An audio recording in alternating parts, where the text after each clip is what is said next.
Okay, I'm having to re-record this. My idea to basically restore Britain. And what would this woman do?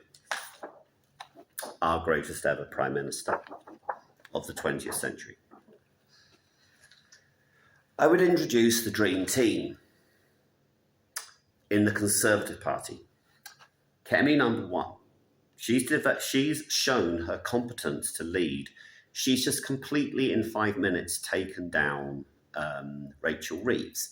And we interrupt your Cheerios. I mean, actually, I think that was Rachel Reeves is so bad, I think it was actually quite appropriate. And only a woman, and only a black woman, could do this. And I think she's gone way up in my estimations, which I think we need to give this woman a chance. A bit like in the 70s, we gave Maggie Thatcher a chance.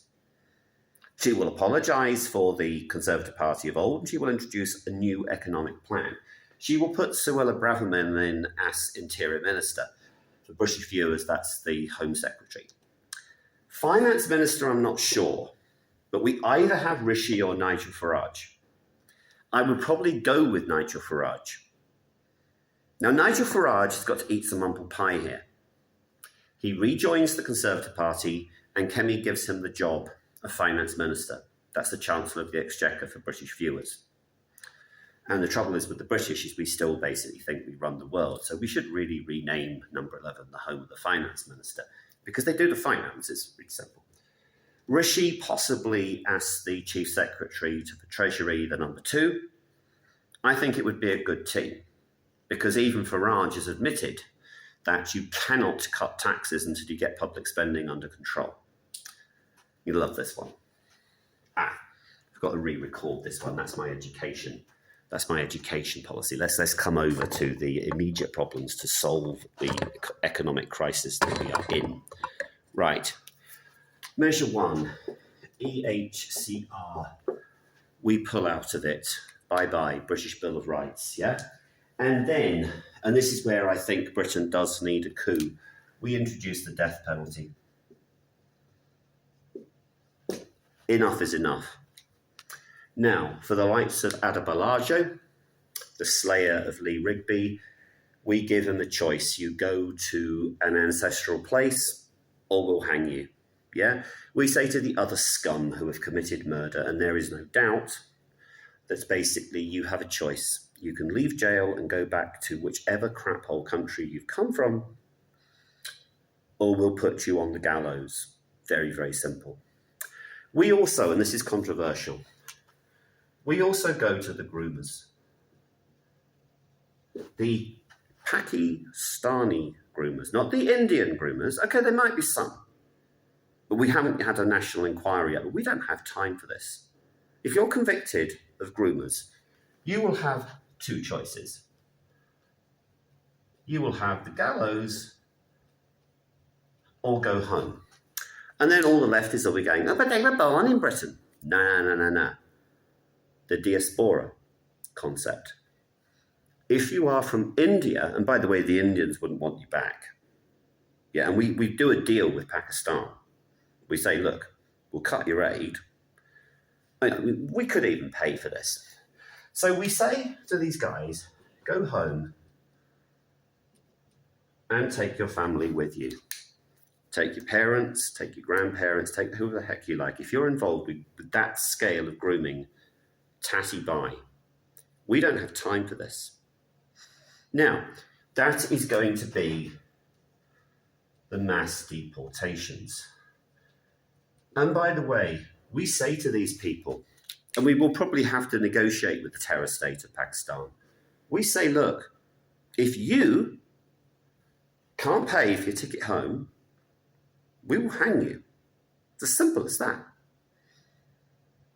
This country became great by having penalties against murder. And in the case of groomers, that crime is so heinous. Tatty bye or tatty bye, it's really one or the other. So, we also need immigration. But that creates a problem. We do not need from shitholes like the Sudan. We do not need to take people from places like Libya. Because Libya, by the way, has a civil war at the moment, partly caused by Obama. We will take from civilized countries. First one, Malaysia, truly Asia. Singapore, although no one will come from Singapore. Where else? Indonesia. I know what you're going to say. And then we, from the state of Kerala in India, and Maharashtra. So we have a one in, one out policy. For every one of these scum we chuck out, we bring someone from a civilized country. Now notice, because we have a large number of peaceful Muslims in Britain, they will appreciate that I've put those two at the top of the list. Because I have nothing against Islam. I just have problems with people who promote radical Islam. There is a big difference. So, I would also, for this policy, I would inform Pakistan of the following. Take back your nationals, take back your diaspora. In other words, if you've given birth to one of these scum, you're going to. Bye-bye. Because I believe, and this is said under free speech laws of the country I'm in, I'm not in Britain. If you've given birth to one of these scum, you're going home too. We don't want you. We don't want people like you in our country. It's as simple as that. We want people from the great state of Maharashtra. We want people from the great state of Kerala. We want people from Indonesia. We want people from Malaysia because they know how to behave. You know, we don't want people who are hanging round a children's playground. Like, I don't want to sort of bore you here, but if you hang around a school children's playground, you should be on the next plane home. Bye-bye. We also make prisons great again. We feed you, we don't give you a TV, we make it a hard place to be, not a holiday camp. So, that deals with the emergency legislation, which would save money, especially these. It just involves a rope, a trapdoor, and you bury the scumbag. But you give them a choice, because I'm a Christian. The death penalty is in the Bible. You say, look, pay for your flight home, take your family with you, and don't lie, Wackostan. Don't lie. If you've got Pakistani heritage, you can go to Pakistan. Bye. Now, education.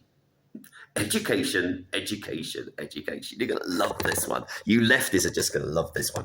Now, personally, I think Michael Gove is a bit of a pinko liberal. Oh, wankers. Let's have an Ofsted lesson. Well, I'll give you an Ofsted lesson. Education policy of Laser. You'll like this. It's just completely wacko. We introduce a K-12 system so we don't confuse the rest of the world, because actually that did confuse an Indian who actually managed a kid skipped a year because of this nonsense. So we introduce K-12. You'll get used to it. So in primary school, which will be K-5, I've got a radical proposal. We actually teach kids to read and write. We don't go, oh, James, were you born in the right body? Absolutely. I was born in the right body. Oh, James, what you should do, if you go to your doctor and you have your chopped off, you'll be much better behaved. Well, I was a very naughty kid. If it wasn't for nuns rocking around with canes. I mean, there was someone I once dated. She said, I hate to think what you would have turned out like if you'd not been brought up in a Christian family. Ask anyone who I went to school with. So we introduce in the primary, that is K-5. We teach our kids to read. They will actually sit down and read a book. And if I've got ADHD, well, I've got ADHD. I mean, I've got a degree, just about. Drank a bit. And then we teach them to write. And we teach them grammar. We also teach them spelling. We also teach them our times table. And by the way, I'm bringing back shillings and pence. We will have I think we're going to have to introduce some kind of new currency system. I think we'll have to have, we'll call our currency the Maggie. We'll have Maggie, shillings and pence. So we'll teach our kids naturally to learn how to divide. Everyone knows there's 20 shillings in a pound and 21 in a guinea. Well, actually not the complete idiots we've got. We will ban talk of LGBT in our primary schools. In fact, we'll have a very strict sex education policy. So we'll spend times reading, writing, sums. And in the afternoon, we'll teach about the British Empire. We'll teach that the sun never set on the British Empire. We will teach that the world has a history of empires, and we had the biggest. We will also teach that from our empire, we now have people from the West Indies, from India, from where else have a large number of migrants come from, especially India and from the West Indies, that people have integrated and that we have now a multi-faith, multicultural society. But we will also, I think I would just leave religion out of schools completely. Now, I know some people won't like that, but the thing is, we don't have time. We need to teach our kids to read and write. Fair enough. You could have a controlled system where Hindus were allowed to do stuff. Now, I know the Christchurch King Brigade wouldn't like this, but we have to do something. And then at secondary school, again, you lefties are going to love this. I might just ban the unions outright. I might just say, as a new contract to teachers, I'd say, look, And also, I think that as we need to put responsibility back onto the parents and onto the students. I think we can do online lessons. I think we can cut a lot of hours by having the best teachers doing video lessons. Not me, of course, because I'm just like an old-fashioned dude. But at 14, I would give schools the power just to kick out kids. These are the kids who basically don't want to work, want to mess around, want to bring knives into school. That's probably about 10 to 20% of kids. But of course, if you give this power, and by the way, I would go down the American system. In K to 5, I would say to students who were not performing, you're staying back a year. They will soon work. Ask the Germans, ask the Americans. And by the way, the Americans looked at education systems and they found that the German system was superior. So we introduced a grade system and we introduced sweeping educational reforms. At the age of 16, I will keep GCSE maths, English, science, computer science.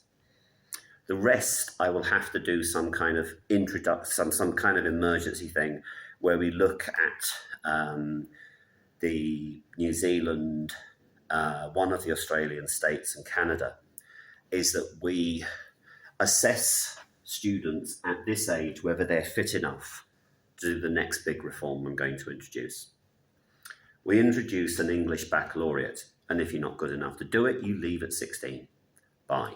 You can do vocational, you can go and you need to do something at 16, but basically to even get onto this course, we will have smaller grade 11 and 12, which the British know as sixth form. But I will introduce an English British version of the woke baccalaureate. This course, by the way, has become they may as well call it the woke baccalaureate. You learn about how great Greta Thunberg is. You learn that we could have been born in the wrong body and shit like that. So I cut that out. Baccalaureate is a 6-subject system. Maths compulsory, English compulsory. Then you choose a Group 3 humanities. You choose a science, and basically you can find your doctors, engineers from there. Now, this will be a completely game-changing system. But the first thing I would do is I may sort of like introduce this gradually. Oh my God, you complete bunch of socialist, wonderful people. We need an education secretary who is going to attack the teaching unions, possibly ban them. We say, if you're a teacher, I'll give you 60 grand a year. But you will sign a contract that you don't join a union, you don't go on strike. And I would also, the first person I would fire would be that waste of space who is in the National Education Union. That utter, complete scumbag. Oh, hello, I'm Daniel so-and-so, and I'm going to march for Palestine. We are teaching Hamas in our classrooms. 100%. Tell you how. Very subtle. We teach Hamas in our classrooms.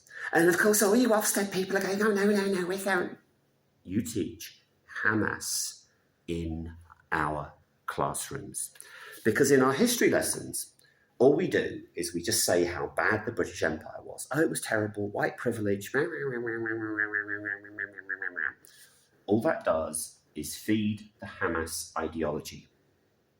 So, we have a plan. The right wing needs to unite somehow.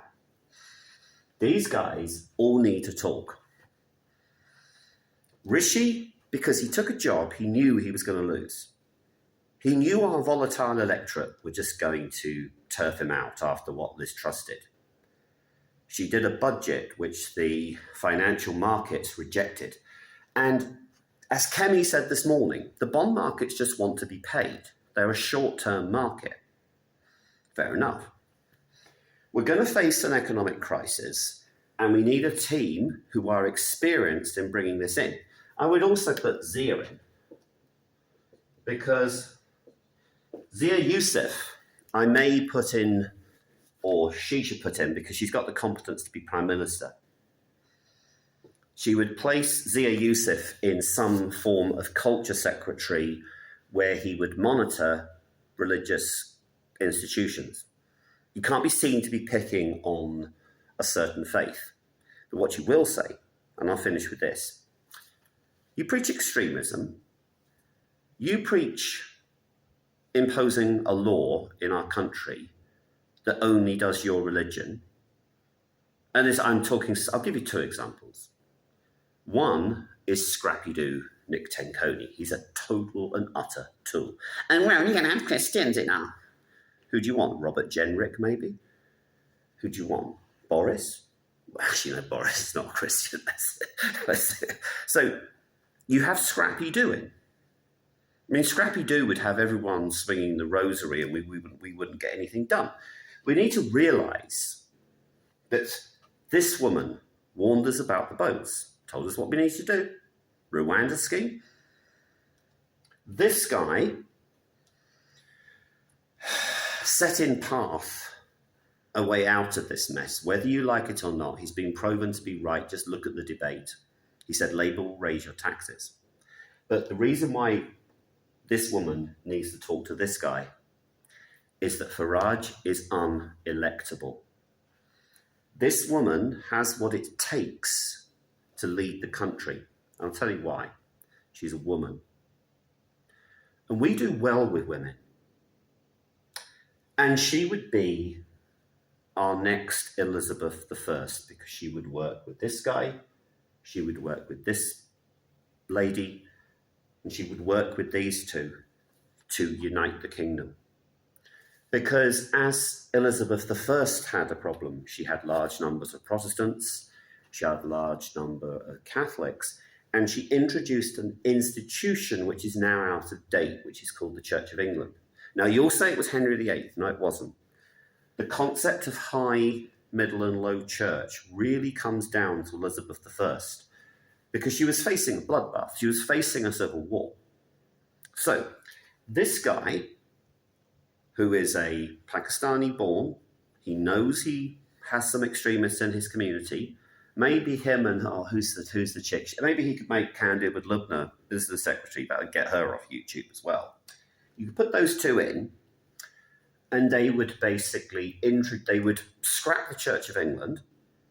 They would separate church and state, but then they would introduce inspectors to go round. It would be like Ofsted for mosques and churches. Now, if you were a criminal like Ricky Doolan, there would be an investigation of you. And, if you are on a civil basis so linked to money laundering, bye-bye, you can't run your millionaire's church. You would also get rid of extremist mosques, where they were preaching the imposition of law. And you would also start to look at some of these Tommy Robinson churches, where they're running around going, Christ is king, Christ is king. Now, the thing is that this guy is probably the best person to regulate. And by the way, the UAE has told Britain to monitor what's going on in their mosques. In the UAE, where you're going to be thinking that's where I am, in the UAE, they do not allow extremism. They won't take in these people who are from countries which need to be stabilized. Saudi Arabia, UAE, and the Gulf states want stability in the Middle East. They want to recognize Israel. They want the Abraham Accords. Now, the problem you're going to get with this type of government is we may need to ask for bailout 3. No, USA.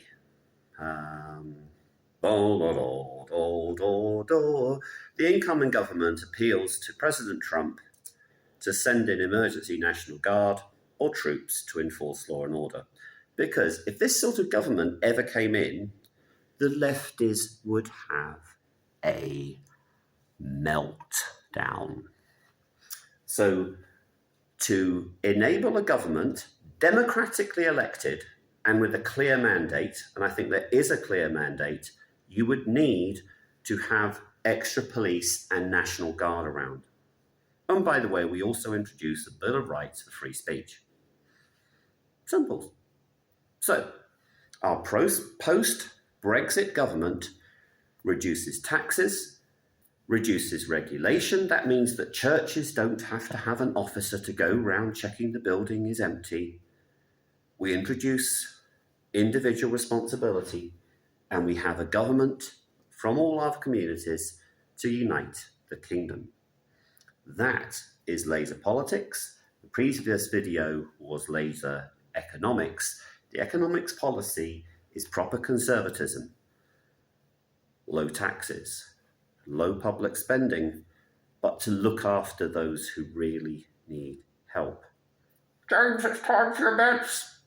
Adios.